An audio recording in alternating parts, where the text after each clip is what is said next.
Recently, all of the files, the documents with information that the public never saw before about exactly what happened when President John F. Kennedy was assassinated was released to the public.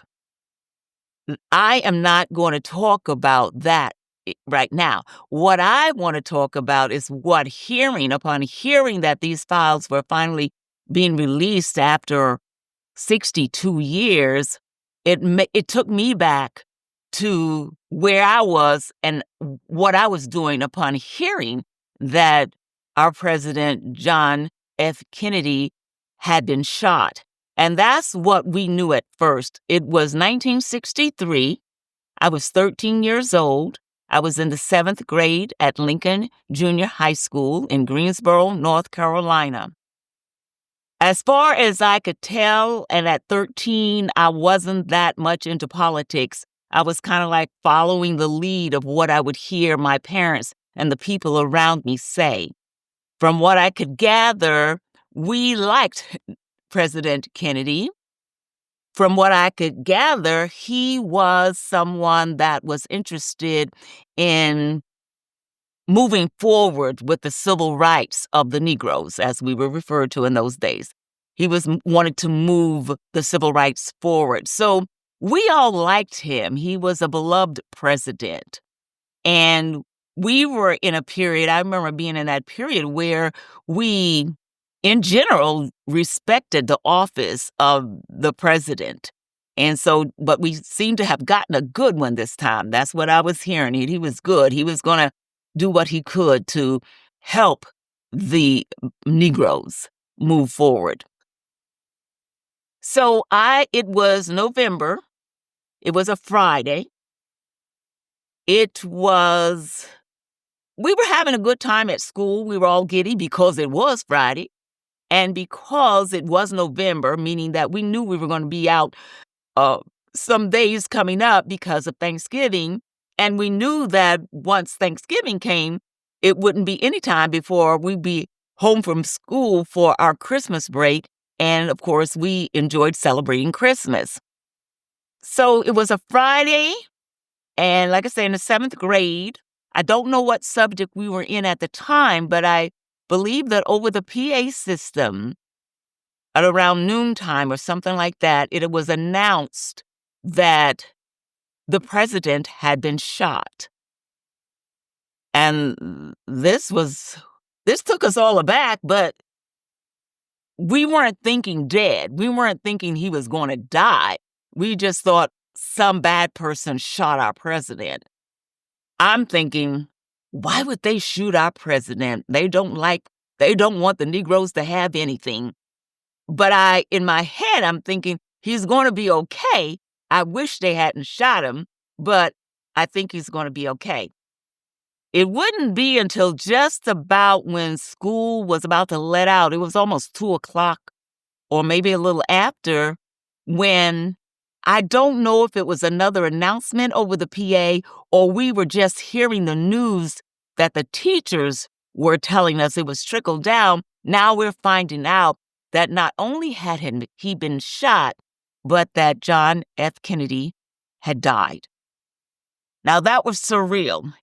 And I'm glad they didn't announce that. Well, he didn't die right away, according to the records. He died, later. But I'm glad that I didn't hear that he had died. That would have been a really tough time to get through. But we heard the news of his death at what I'm going to call, there's no good time to hear about death, but it was a good time because we were leaving school. We could go home. And that's what we needed to do upon hearing this news, is go home. And that's what we did. And so it was a Friday, and we were all family members, everybody that I know, we were just stuck to the TV, trying to hear what happened, trying to hear how this horrible thing happened, and trying to figure out who would do such a thing. So it's a Sunday night, we're watching TV, and it's live. There is this live event where, well, they've been talking about, that's all they've talked about since Friday, is him being shot, what happened at the hospital. They're just giving you all this stuff. And they say they caught the man, and his name was Lee Harvey Oswald. He acted alone. He shot the president.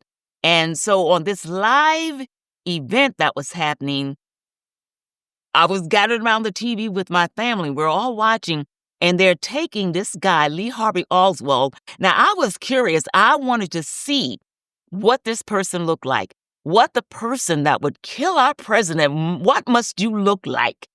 And when I saw the guy, it didn't make sense to me in my head because I expected him to look like a thug. I expected him to look mean, but he was a very nice looking white man, a very slim guy. He looked nice. It's like they say you cannot judge a book by its cover, and I know that to be true now. But for some reason, in my 13-year-old mind, I kept thinking he's going to look like just this hideous person. And he didn't. He looked like anybody that I would, might say hello to if they said hello to me first back in those days at Woolworths or something. He was just somebody that, I don't know, the insurance man. He just didn't seem like a cold-blooded killer. But then I knew that sometimes, because I used to watch what were some of those shows that used to come on at the time, Perry Mason and all these shows where that sometimes the person who is the most wicked doesn't look like they're the bad guy. But I thought it was a very nice looking white man. And I was just disturbed that he would shoot the president. Now we're watching live on TV. They're transporting Lee Harvey Oswald, the man who killed the president, or they say killed the president, from one location to another. And as he is coming forward, right there on live TV, we're watching in my living room, I'm watching, and all of a sudden as he's coming forward, and I'm thinking, well, he don't look like the monster I thought he was going to look like. This man that looked kind of like what you think of a typical mob guy, that's what he looked like to me. As a man, kind of a heavy-set man, not fat, just kind of more meaty man, wearing a hat, just stepped forward, pulled out a gun, and shot Lee Harvey Oswald. Just shot him right there, live on TV. And we all kind of froze. Nobody said anything. We are all thinking, what just happened? What just happened here? And then we were in disbelief as to what happened, even though we saw it with our own eyes, at least I was, until the news commentator said, okay, we think his name was Jack Ruby, just shot Lee Harvey Oswald.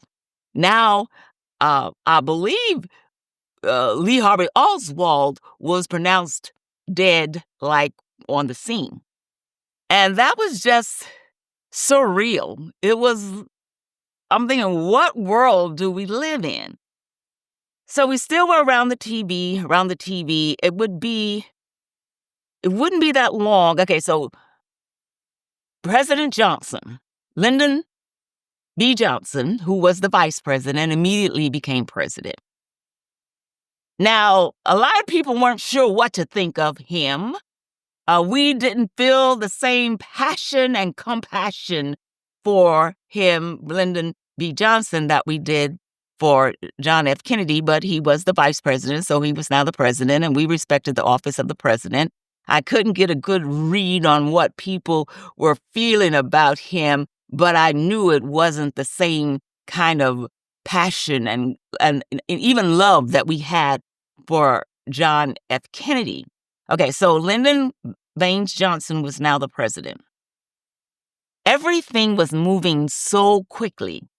Okay, so it was November 22nd when the president was killed. So that was a Friday. All right, so it was the following Sunday, that same weekend on the Sunday, when we were watching and we saw Jack Ruby kill Lee Harvey Oswald on live TV. But it was the very next day, on the 25th of November, when the funeral for John F. Kennedy was. And my recollection is there was no school, that it was considered a the same as a federal holiday. So I remember watching the funeral on TV live, and it was one of the saddest things I ever saw. I remember John F. Kennedy's daughter, his wife was in the black veil, and I remember his son. One of the most famous pictures now that we all remember from that day is his little boy, John F. Kennedy Jr., called him John, saluting his father's casket and had short pants on. It was an adorable photo, sad but adorable. And then Caroline, the sister, was there. And so it was sad. It was sad. It was the saddest thing I thought I would ever see on TV. I did not know at that time that only, 65 years later, we'd be watching the funeral of Dr. Martin Luther King Jr., and where I thought it couldn't get any sadder from the funeral that I had seen with John F.K., the Martin Luther King Jr. funeral was even sadder. But I digress, and I'm not going there right now. That's for another podcast. But I just want to say that these events happened very quickly. When we returned to school, the counselors that we had in our school that were on staff were called guidance counselors. They specialized in career counseling, in education counseling. They were not necessarily grief and or trauma counselors. And at that time, none came to our school to assist us. I believe that if something like that were to happen today, there would be counselors ready to go out to help the students make sure everybody is okay with what just happened over that weekend. But that never happened. At least I never saw anything like that at my school. As I recall, we just went on with life as usual. We came back. I don't even believe there was any real discussion of it at the school. I don't think our teachers said, okay, now we're going to talk about the assassination. I don't remember anything like that happening. I remember it being something that we dealt with in our homes, or we dealt with in our churches, and we dealt with in our communities at large, but it was not something that was, we brought in so many people to counsel the students and to see if everybody was okay. That didn't happen. At least I don't recall that happening at my school. So I just wanted to share my memories of the day that President John Fitzgerald Kennedy was assassinated. It was a dark day. It is a day that I will never forget. I'm going to leave it right there.